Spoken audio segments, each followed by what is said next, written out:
7.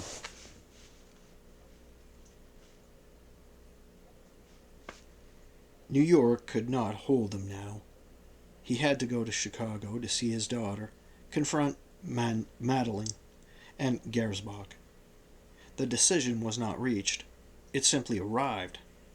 He went home and changed from the new clothes, in which he had been diverting himself, into an old seersucker suit.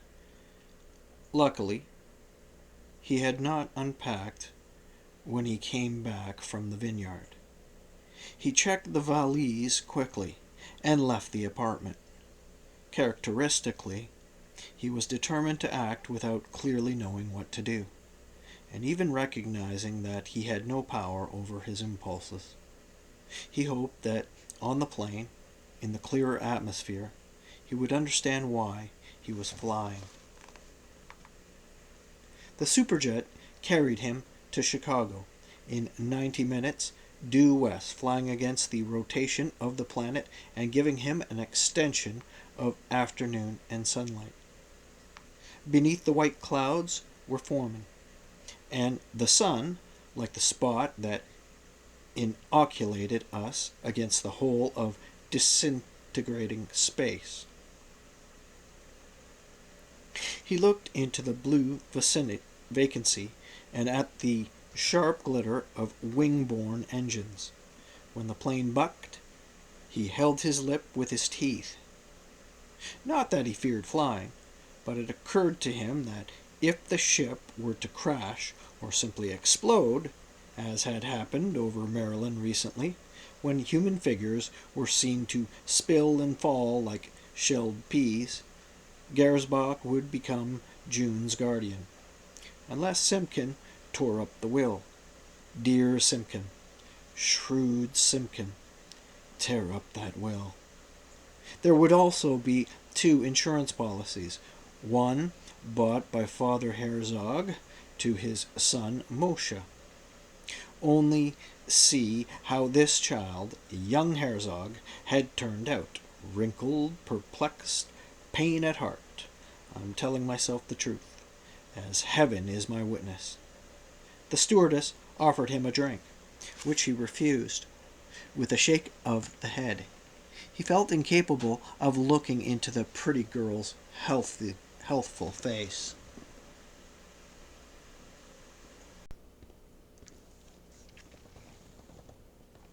As the jet landed, Herzog turned back his watch.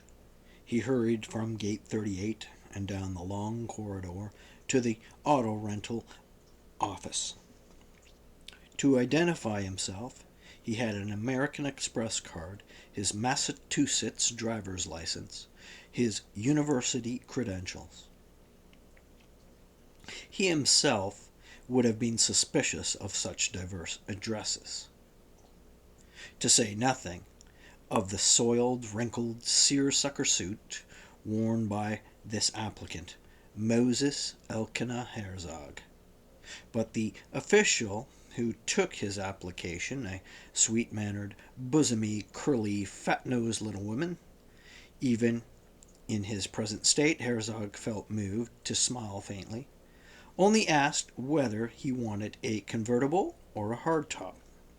He chose the hardtop, teal blue, and drove off, trying to find his way under the greenish glare of the lamps and dusty sunlight amid unfamiliar signs. He followed the winding cloverleaf into the expressway and then joined the speeding traffic in this zone 60 miles per hour. He did not know these new sections of Chicago. Clumsy, stinking, tender Chicago, dumped on its ancient lake bottom, and this murky orange west, and the hoarseness of factories and trains, spilling gases and soot on the newborn summer. Traffic was heavy coming from the city, not on Herzog's side of the road, and he held the right lane looking for familiar street names. After Harlem Avenue, he was in the city proper and knew his way. Leaving the expressway at Montrose, he turned east and drove to his late father's house, a small two-story brick building, one of a row built from a single blueprint, the pitched roof, the cement staircase, inset on the right side, the window boxes the length of the front room windows, the lawn a fat mound of grass between the sidewalk and the foundation. Along the curb, elms and those shabby cottonwoods with blackened, dusty, wrinkled bark and leaves that turn very tough by midsummer. There were also certain flowers peculiar to Chicago, crude, waxy things like red and purple crayon bits in a special class of false-looking natural objects. These foolish plants touched Herzog because they were so graceless, so corny. He was reminded of his father's devotion to his garden. When old Herzog became a property owner toward the end of his life, how he squirted his flowers at evening with the hose, and how rapt he looked, his lips quietly pleased, and his straight nose relishing the odor of the soil. To right and left, as Herzog emerged from the rented hardtop, the sprinklers turned and danced, scattering bright drops, fizzing out iridescent veils. And this was the house in which Father Herzog had died a few years ago, on a summer night, sitting up in bed, suddenly saying, "Ich starb," and then he died. And that vivid blood of his turned to soil in all the shrunken passages of his body, and then the body too. Ah, God! Wastes away and leaves its bones, and even the bones at last wear away and crumble to dust in that shadow place of deposit. And thus, humanized, this planet, in its galaxy of stars and worlds, goes from void to void, infinitesimal aching, with its unrelated significance. Unrelated? Herzog, with one of his Jewish shrugs, whispered, "Numail." Be that as it may. In any case, there was his late father's house in which the widow lived, Moses' very ancient stepmother, quite alone in this small museum of the Herzogs. The bungalow belonged to the family. No one wanted it now. Shura was a multi-millionaire. He made that obvious enough. Willie had gone far in his father's construction materials business, owned a fleet of those trucks with tremendous cylinder bodies that mixed cement en route to the job where it was pumped. Moses was vague about it, into the rising skyscrapers. Helen, if her husband was not in Willie's class, was at least well off. She rarely spoke of money any more, and he himself, he had about $6 in the bank. Still, for his purposes, he had what he needed. Poverty was not his portion.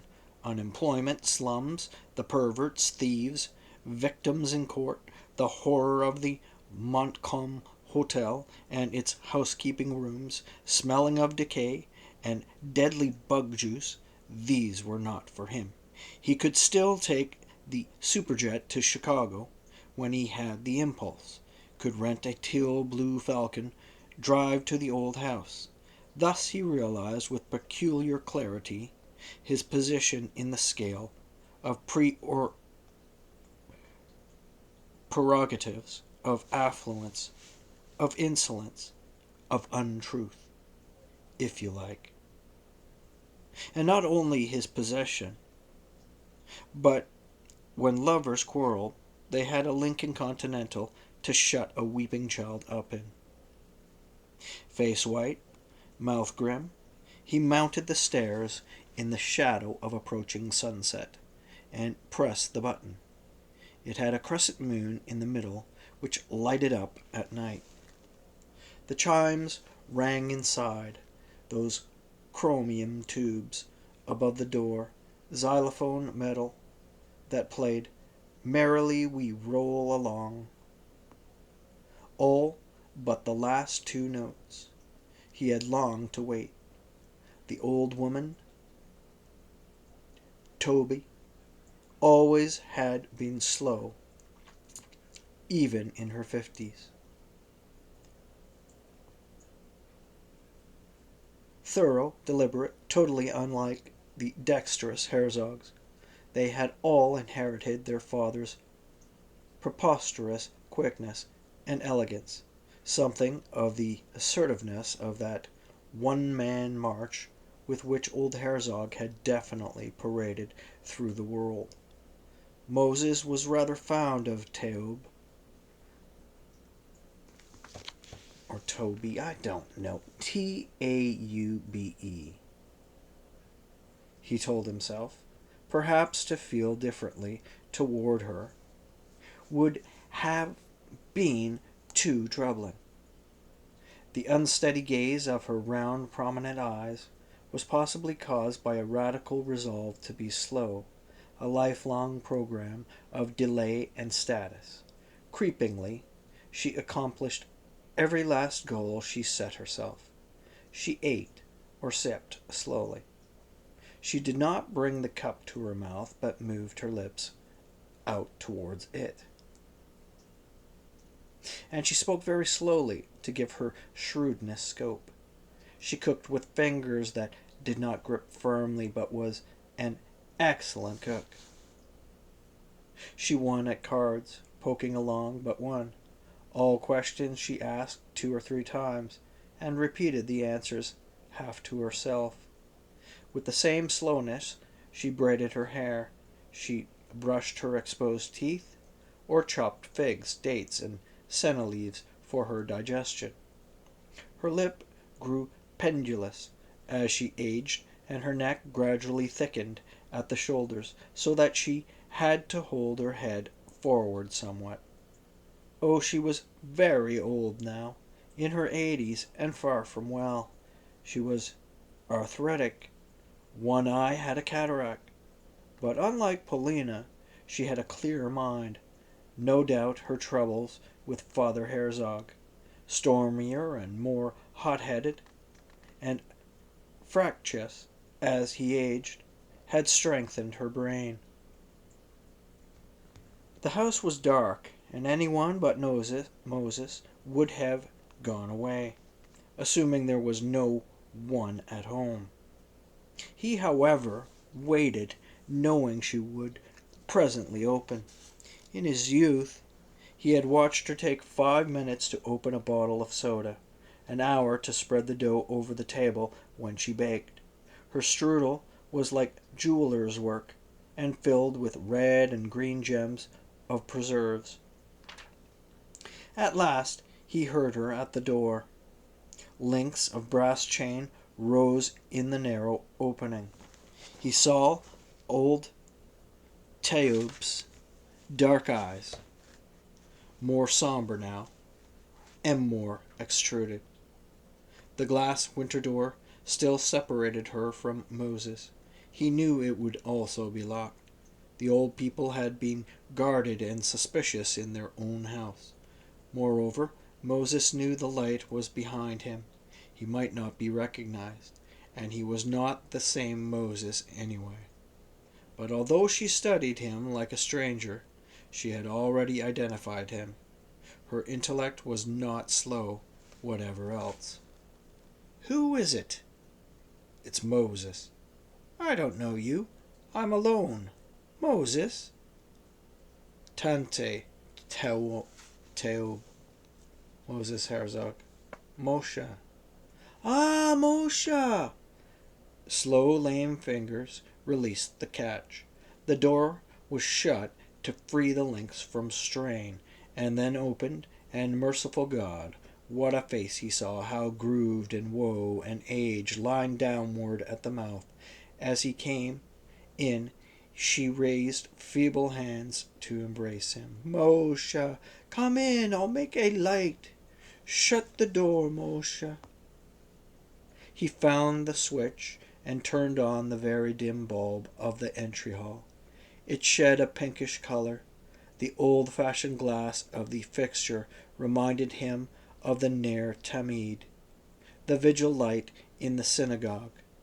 He shut the door on the watered fragrance of lawns as he entered.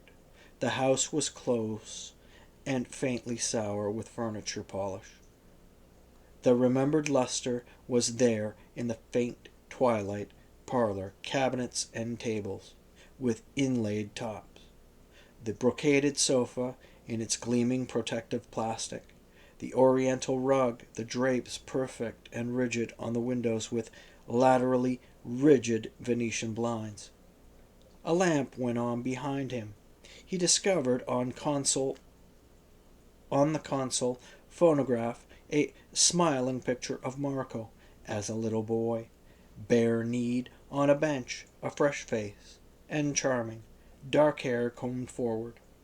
And next to it was he himself, in a photo taken when he got his M.A., handsome but somewhat jowly. His younger face expressed the demands of ingenious conceit. A man in years he then was, but in years only, and in his father's eyes stubbornly un-European, that is, innocent by deliberate choice.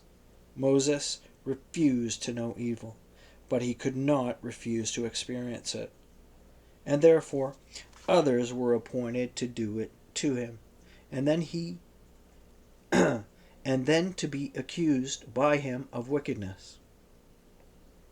Among the rest was a picture of Father Herzog in his last incarnation, an American citizen, handsome, smooth-shaven, with none of his troubled masculine defiance, his one-time impetuousness or passionate protest. Still, to see Father Herzog's face in his own house melted Moses. Tante Tayoub was coming up with slow steps. She kept no photograph of herself here. Moses knew that she had been a stunning girl despite her Habsburg lip, and even in her 50s, when he first knew her as the widow Kaplinsky, she had had thick, handsome, strong brows, and a heavy braid of animal brown. A soft, if somewhat slack figure, held rigid by her corselet. She didn't want to be reminded of her beauty or her former vigor. "Let me look at you," she said, coming before him. Her eyes were puffy, but steady enough.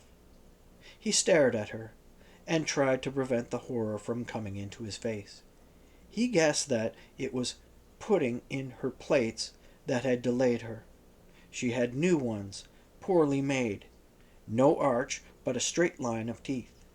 Like a woodchuck, he thought. Her fingers were disfigured, with loose skin that had worked forward over the nails. But those fingertips were painted. And what changes did she see in him? "Ach, Moshe, you changed." He limited his answer to a nod. "And how are you? You see, the living dead. You live alone? I had a woman, Bella Okanoff, from the fish store. You knowed her. But she was not clean. Come, Tante, sit down." "Oh, Moshe," she said, "I can't sit. I can't stand, can't lay. Better already, next to Pa. Pa is better off than me." "Is it so bad?" Herzog must have betrayed more emotion than he knew, for he now found her eyes examining him rather sharply, as if she did not believe that his feeling was for her, and tried to find the real source of it. Or was it the cataract that gave her that expression? He guided her to a chair, holding her arm, and sat on the plastic-covered sofa. Under the tapestry, Pierrot, clair de lune, Venetian moonlight, all the fooey banality that oppressed him in his student days. It had no special power over him now. He was another man and had different purposes. The old woman, he saw, was trying to find what he had come for. She sensed that he was strongly agitated, missed his habitual vagueness and proud air of abstraction in which M.E. Herzog, Ph.D., had once been clothed. Them days is gone forever. You working hard, Moshe? Yes. Making a living? Oh, yes. The old woman bowed her head a moment. He saw the scalp, her thin gray hair, exiguous. The organism had done all it could. He clearly understood that she was communicating her right to live in this Herzog property, even though by staying alive she was depriving him of this remaining part of the estate. It's okay. I don't grudge you, Tante Taub, he said. What? Just go on living, and don't worry about the property. You're not dressed well, Moshe. What's the matter? Is it a hard time? No, I wore an old suit for the plane. You got business in Chicago? Yes, Tante. The children all right? Marco? He's at camp. Daisy didn't married yet? No. You have to pay her alimony? Not very much. I was not a bad stepmother. Tell the truth. You were a good stepmother. You were very good.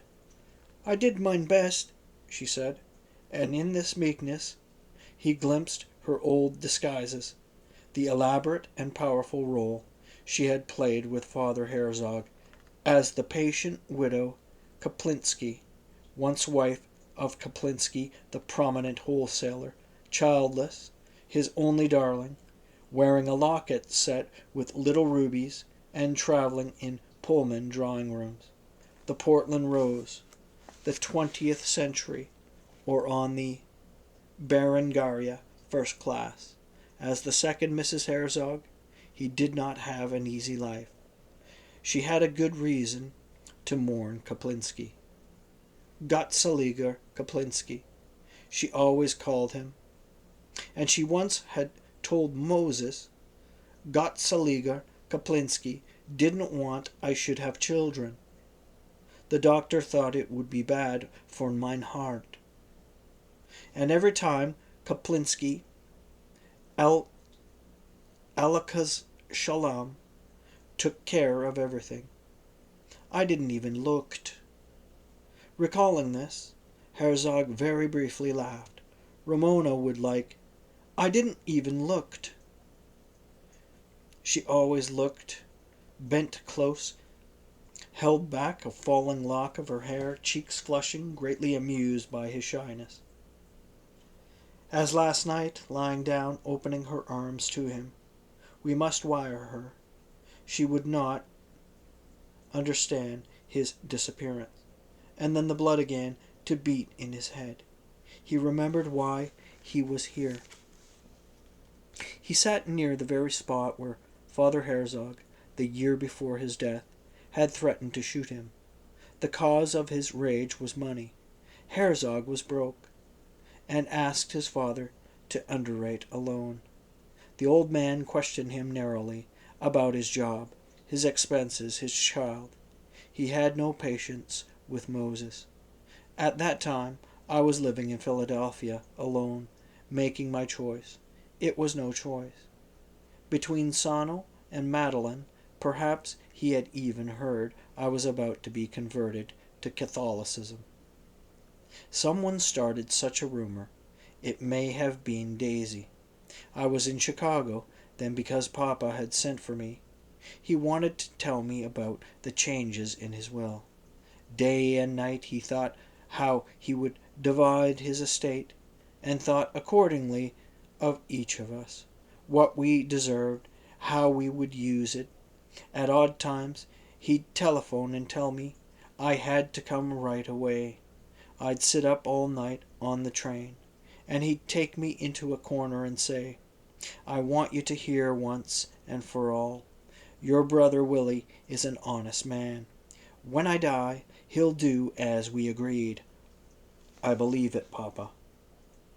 But he lost his temper every time, and when he wanted to shoot me it was because he could no longer bear the sight of me, that look of mine, the look of conceit or proud trouble, the elite look.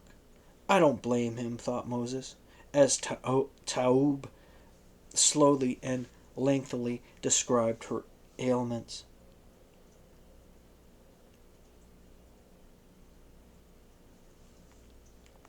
Papa couldn't bear such an expression on the face of his youngest son. I aged. I wasted myself in stupid schemes, liberating my spirit. His heart ached angrily because of me, and Papa was not like some old men who become blunted toward their own death. No, his despair was keen and continual, and Herzog again was pierced with pain for his father. He listened a while to Taub's account of her cortisone treatments. Her large, luminous, tame eyes, the eyes that had domesticated Father Herzog, were not watching Moses now. They gazed at a point beyond him and left him free to recall those last days of Father Herzog. We walked to Montrose together to buy cigarettes. It was June, warm like this, the weather bright. Papa wasn't exactly making sense.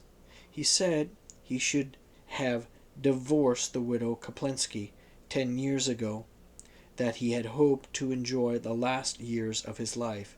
His Yiddish became more crabbed and quaint in these conversations, but he had brought his iron to a cold forge.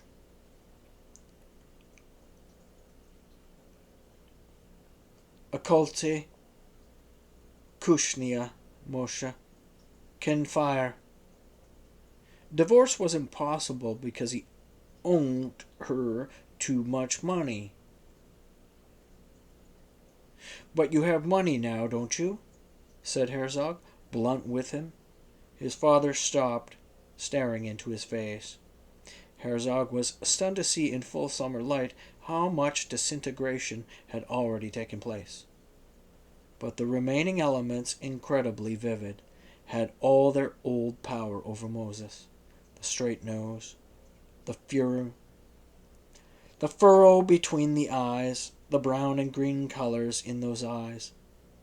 I need my money. Who'll provide for me? You? I may bribe the angel of death a long time yet. Then he bent his knees a little. Moses read that old signal. He had a lifetime of skill in interpreting his father's gestures. Those bent knees meant that something of great subtlety was about to be revealed. I don't know when I'll be delivered, Father Herzog whispered. He used the old Yiddish term for a woman's confinement, kimpet.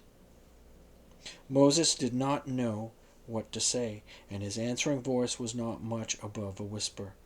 Don't torment yourself, Papa. The horror of this second birth into the hands of death made his eyes shine, and his lips silently pressed together. Then Father Herzog said, I have to sit down, Moshe. The sun is too hot for me.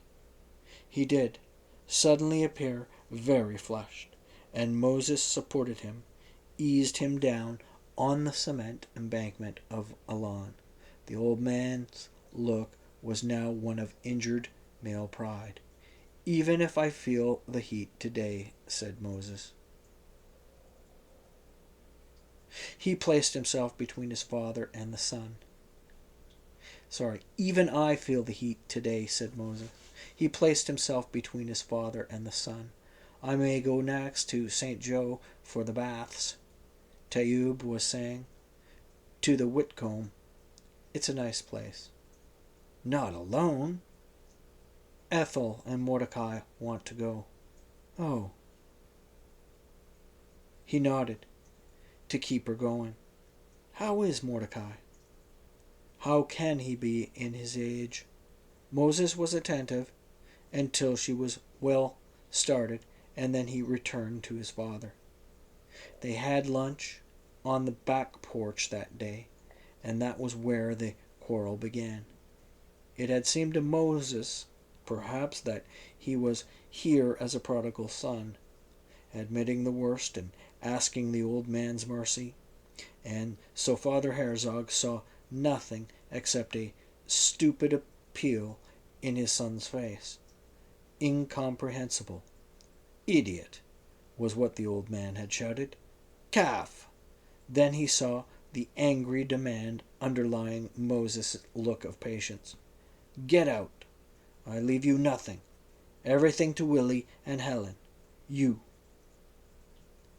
You? Croak in a flophouse. Moses rising, Father Herzog shouted. Go, and don't come to my funeral. All right, maybe I won't. Too late. Tante Tayoub had warned him to keep silent, raising her brows. He had still had brows then.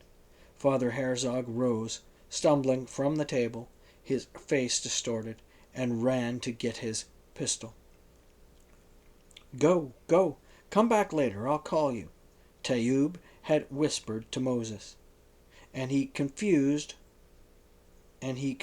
reluctant burning, stung because his misery was not recognized in his father's house, his monstrous egotism making its peculiar demands. He reluctantly got up from the table.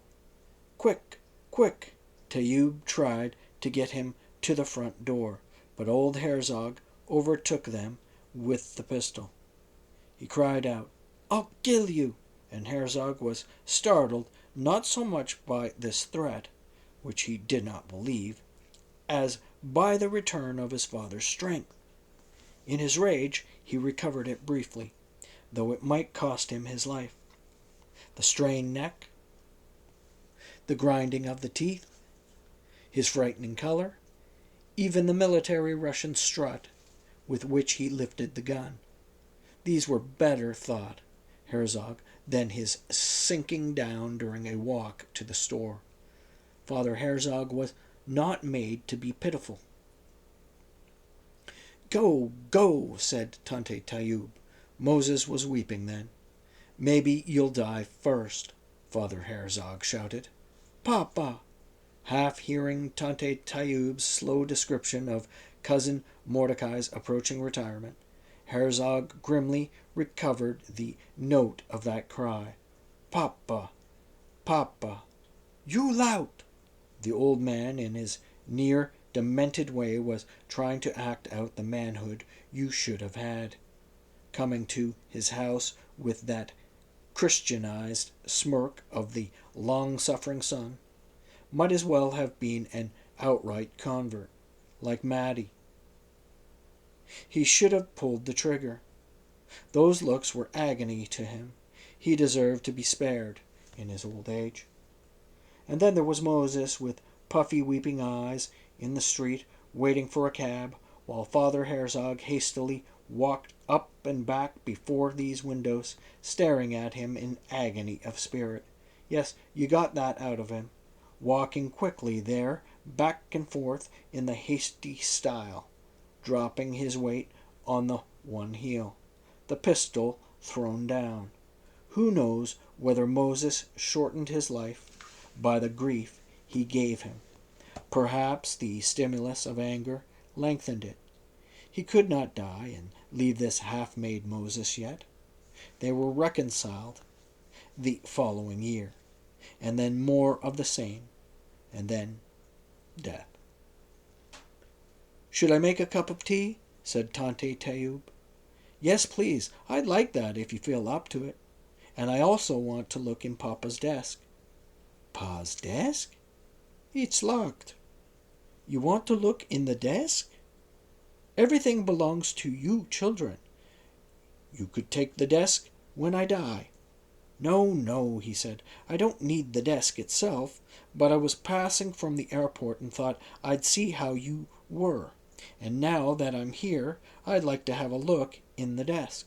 I know you don't mind. You want something, Moshe?